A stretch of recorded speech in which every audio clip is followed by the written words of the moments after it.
Lara Trump joins Fox News and was asked about the meeting between socialist Zohran Mamdani and the king of capitalism, Donald J. Trump. Take a listen.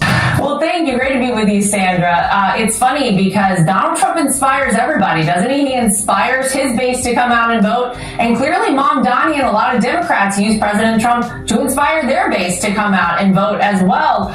But you've seen President Trump kind of allude in the past to the fact that he understands politics very well. And he understands the fact that in the heat of it, you're in a competition. And they've utilized him as the bad guy on the Democrat side.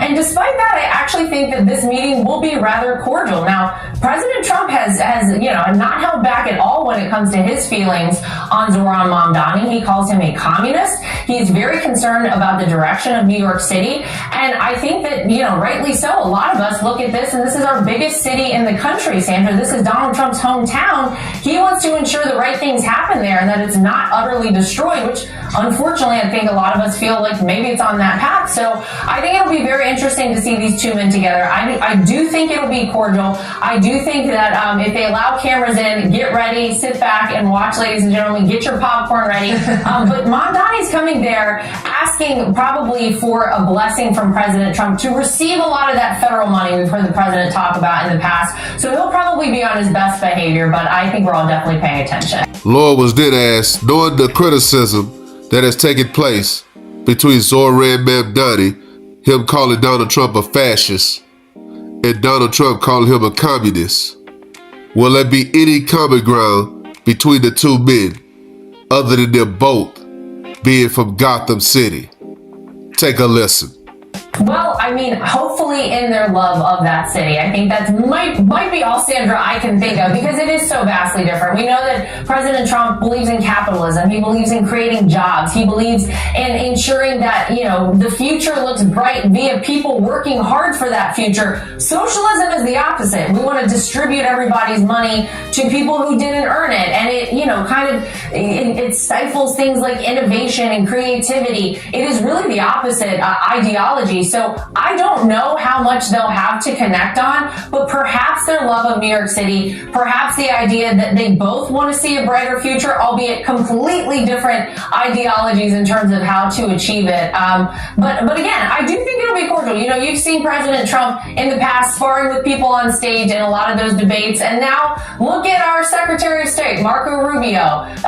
They have a great relationship, and he's in the past acknowledged the fact that in the heat of the moment and in the heat of a competition like that, he understands why people have to kind of do the things that they do, and then you can kind of come back together. And I think for the benefit of New York City, hopefully these two men can come together, and maybe President Trump rubs off on him a little bit and shows him that perhaps he's got some good ideas himself. Knowing the media attention that's going to be garnered from the meeting with Zohran Mamdani and Donald Trump, AOC, a staunch supporter of Mamdani, was asked, would it be a good idea for Zohran to meet with Donald Trump? We'll see. Obviously, the mayor-elect is going to be preparing for his inauguration.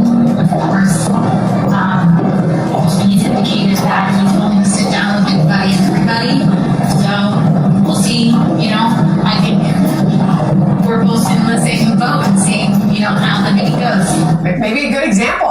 Maybe AOC should be sitting down with more on the other side of the aisle. Yes, I agree with that. It kind of feels like she maybe didn't want him to take this meeting. Like she said, we don't know. We'll see. She went out and obviously campaigned very heavily for this. And this is who the Democrats want the entirety of their party to mimic. You've seen AOC, you've seen Zohran Mamdani. We see out, on the West Coast in Seattle. They would like, and AOC would like, for this to be the future. So the fact that he's sitting down, Mamdani's sitting down with President Trump, maybe doesn't rub her the right way, but Sandra, I agree. We want more of differing opinions to come together. That's how America was founded. That's how we're supposed to be. And that's how you get the best ideas, is multiple minds coming together and coming up with the best possible solution. So hopefully we see that today from the White House. Yeah, I'm sure there's a lot of interest in watching for this. Hopefully those cameras do open up and head on into the room so we can all see in here. We'll see. Lara, thank you so much. Good to have you back. The meeting with Zohran Mamdani and Donald Trump becomes very tricky.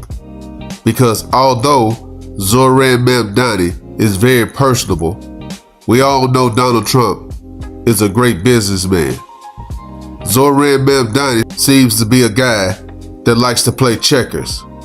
But with Donald Trump, he's always been a chess player. So, in this meeting between the two people from Gotham, one of them will be Batman, and the other one will be the Joker. We all know Donald Trump doesn't care for Zohran Mamdani or any of his ideas. But like in The Godfather 2, Michael Corleone always said, keep your friends close and your enemies closer. Let me know what you guys think. Drop a comment. Like, comment, subscribe. Follow God, not culture.